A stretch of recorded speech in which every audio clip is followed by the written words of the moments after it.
Yeah, we were really pleased to release our scoping study this week. A lot of work involved, a lot of time and effort by our team. And some of the key takeaways from that on our Northern Silica Project, which is in the northern part of our tenement. Over a 235 million tonne resource in that scoping study. We're looking at over 25-year mine life, producing startup production of 3 million tonnes a year of product, and then progressing within the first 2 years, stage 2, to 5 million tonnes per annum of exported product.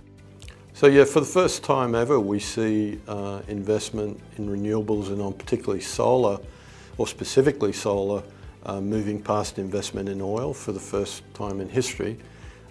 We don't see that abating anytime soon. In fact, that acceleration in renewables is increasing.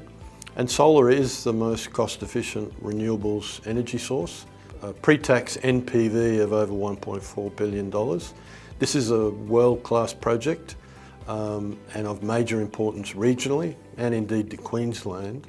And it's a privilege for us really to be able to develop this and a privilege to operate in the area that we're in far North Queensland. So we're looking at processing and exporting PV grade, low iron, high purity silica product, looking to export predominantly to Asian markets.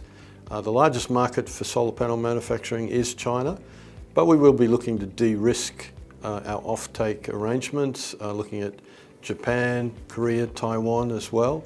So part of our export solution involves the use of the Cape Flattery port to the north of us.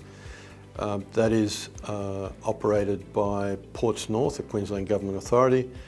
We have recently signed a tripartite agreement with Cape Flattery Silica Mines, owned by Mitsubishi, Ports North and ourselves, which gives us access for the purpose of undertaking our environmental and commercial studies. So our development is north of, the closest township is Hopevale, Aboriginal community of Hopevale, and then further south of that is Cooktown.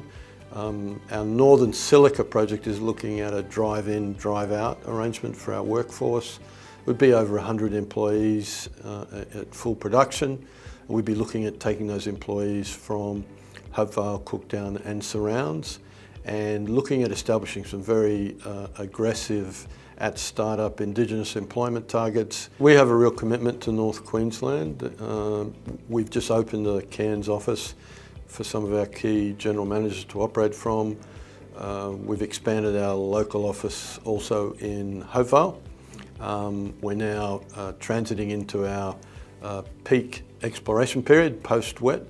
So there's about 10 or 12 people now in our Hopevale office as a hub, looking to, there's a potential there to expand our existing resource, but also during this process for further exploration and drilling to get more certainty around the nature and size of the resource, looking to add a mine reserve as well as we transition into the definitive feasibility studies. So we really feel a sense of achievement from getting out this really important scoping study. Really sets, I think, a benchmark in terms of where we want to be moving forward, how important this project is and the potential returns.